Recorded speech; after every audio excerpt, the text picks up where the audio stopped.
रात का वक्त था। हवा में सन्नाटा था।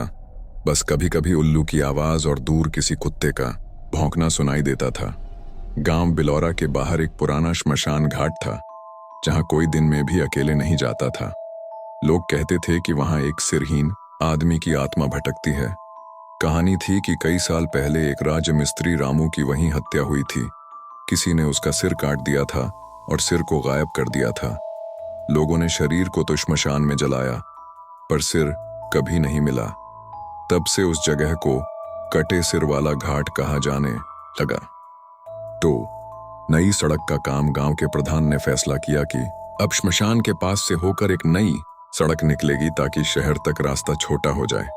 काम पर शहर से कुछ मजदूर और इंजीनियर बुलाए गए। उनमें से एक था रवि, 24 साल का, जो पहली बार गांव आया था।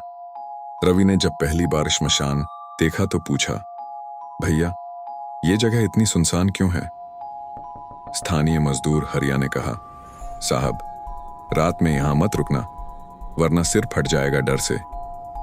रवि ने हंसकर कहा, मैं तो शहर का आदमी हूं, भूत प्रेत नहीं मानता। 3 पहली रात की दस्तक काम शुरू हुआ। शाम होते ही मजदूर घर चले गए, लेकिन रवि साइट पर नक्शा देखने रुक गया। घड़ी में रात के 11 बजे थे। चारों ओर घुप अंधेरा था। अचानक झाड़ियों के पीछे से किसी के कदमों की आवाज आई। थक थक थक। रवि ने टॉर्च जलाई, पर कुछ नहीं दिखा। वह मुस्कुराया, शायद कोई जानवर होगा। तभी एक ठंडी हवा चली और किसी ने उसके पीछे से धीमी आवाज में कहा, मेरा सिर देखा है? रवि का दिल धक से रह गया। वह पलटा। वहां कोई नहीं था, बस मिट्टी पर गीले पैरों के निशान थे, बिना जूतों के और बिना सिर के छोर। सिरहीन साया। अगले दिन रवि ने सबको बताया, लेकिन किसी ने यकीन नहीं किया।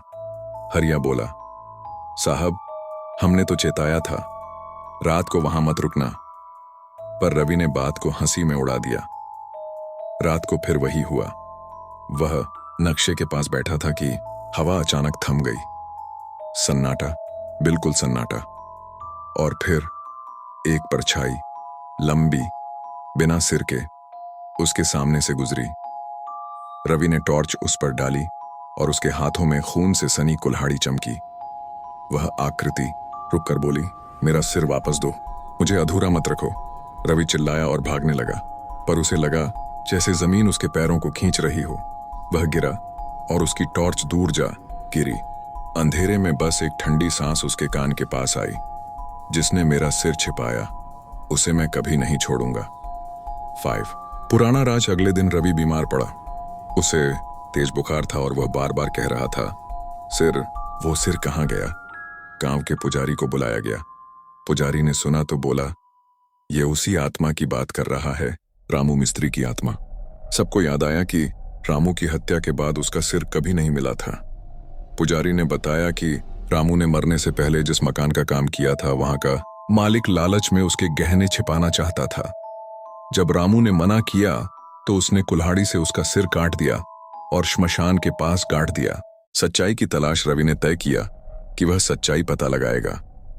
रात को टॉर्च लेकर वह अकेले श्मशान गया। उसने चारों तरफ देखा और जमीन में कुछ चमकती हुई चीज दिखी। वह झुका तो देखा, वहां से एक पुरानी लोहे की कुल्हाड़ी निकली। कुल्हाड़ी पर सूखा हुआ काला खून था। अचानक हवा ठंडी हुई और वही आवाज फिर आई, वो मेरा सिर इस कुल्हाड़ी के पास है। रवि डरते हुए जमीन खोदने लगा। कुछ ही मिनटों बाद मिट्टी से एक खोपड़ी निकली, टूटी हुई पर इंसानी थी। जैसे ही उसने खोपड़ी उठाई, उसके चारों ओर अंधेरा फैल गया। एक सिरहीन शरीर उसके सामने प्रकट हुआ, लेकिन इस बार उसकी आवाज में दर्द था, गुस्सा नहीं। धन्यवाद, अब मैं पूरा हूं। और फिर वह आकृति धीरे धीरे हवा में घुल गई। 7 अंत और अधूरापन। अगले दिन रवि को गांव वालों ने बेहोश पाया। उसके हाथ में वो खोपड़ी थी और चेहरे पर अजीब सी शांति। श्मशान की जगह अब पहले जैसी डरावनी नहीं लगती थी। गांव के लोग कहते हैं कि रामू की आत्मा अब मुक्त हो गई, पर एक बात आज भी रहस्य है। रवि शहर लौटने के बाद कभी नहीं बोला। वह गूंगा हो गया था। लोग कहते हैं जब भी कोई उससे पूछता है क्या हुआ उस रात, तो वह बस मुस्कुराता है और कागज पर एक लाइन लिख देता है, कभी किसी का सिर मत छिपाना, वो लौट कर जरूर आता है। 8 आखिरी फुसफुसाहट सालों बाद जब उस सड़क का उद्घाटन हुआ तो वहां एक पत्थर का बोर्ड लगाया गया जिस पर लिखा था, रामू मिस्त्री 1999, जिसने मौत के बाद भी इंसाफ पाया।